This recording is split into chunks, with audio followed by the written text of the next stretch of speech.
Du gouvernement par François Hollande. Après des couacs en série et la polémique sur les Roms, le président a sifflé la fin de la récréation.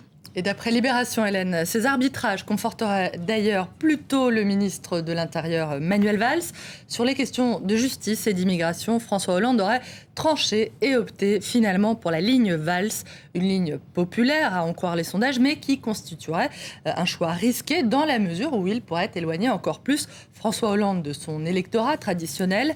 Et Libération regrette que le recadrage de Manuel Valls n'ait pas été plus strict, je cite, « Les valeurs de la République s'accommodent mal de tactique et de double jeu », fin de citation. François Hollande qui a été sifflé, parfois hué hier lors du sommet de l'élevage près de Clermont-Ferrand.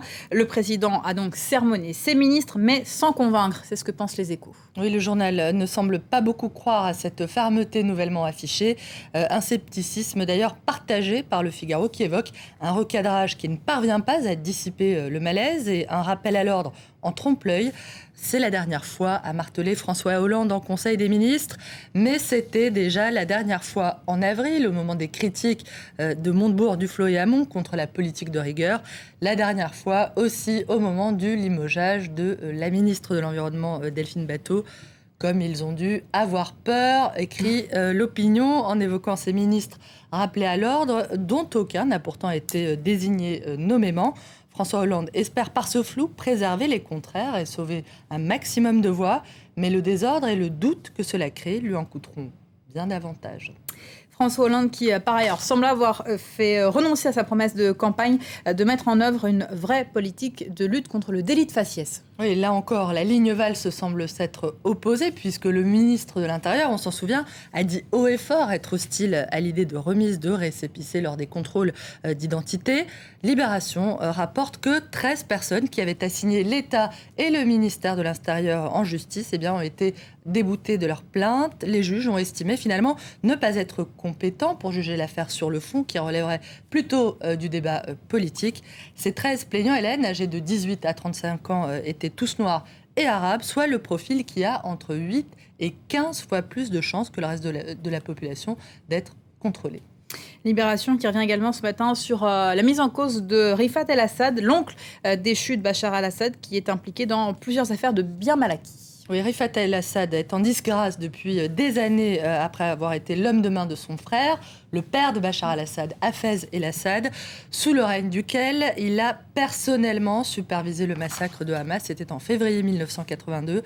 Cet ex-homme fort, Hélène, possède un impressionnant patrimoine immobilier à Paris, un immeuble avenue Foch, des appartements avenue Kennedy, deux des artères les plus prestigieuses de la capitale, à Arras en région parisienne, etc. etc.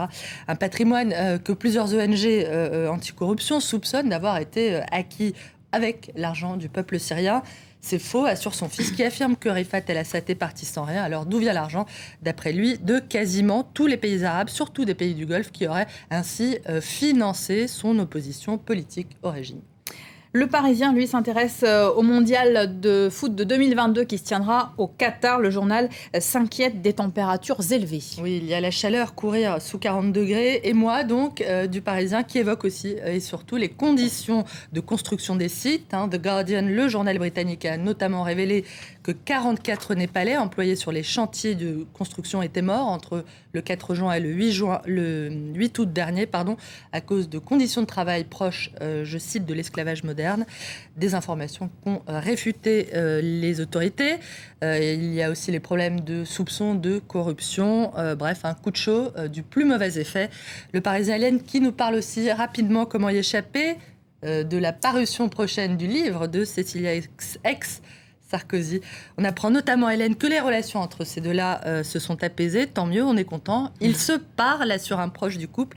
La preuve, rappelle le Parisien, Nicolas Sarkozy avait été invité l'année dernière au Forum de Doha, au Qatar. Un rendez-vous qui avait été organisé par le nouveau mari de Cécilia, comme le monde est tout petit. Et on est bien content de le savoir. En tout cas, merci beaucoup, Hélène. C'était la revue de presse. Paris Direct continue, on se retrouve juste après la pause pour un nouveau journal. À suivre dans cette édition, le Focus. Nous irons en Écosse à la rencontre des pro-indépendance. En effet, dans un an, plus de 5 millions d'Écossais seront appelés à se prononcer sur une éventuelle séparation avec le Royaume-Uni.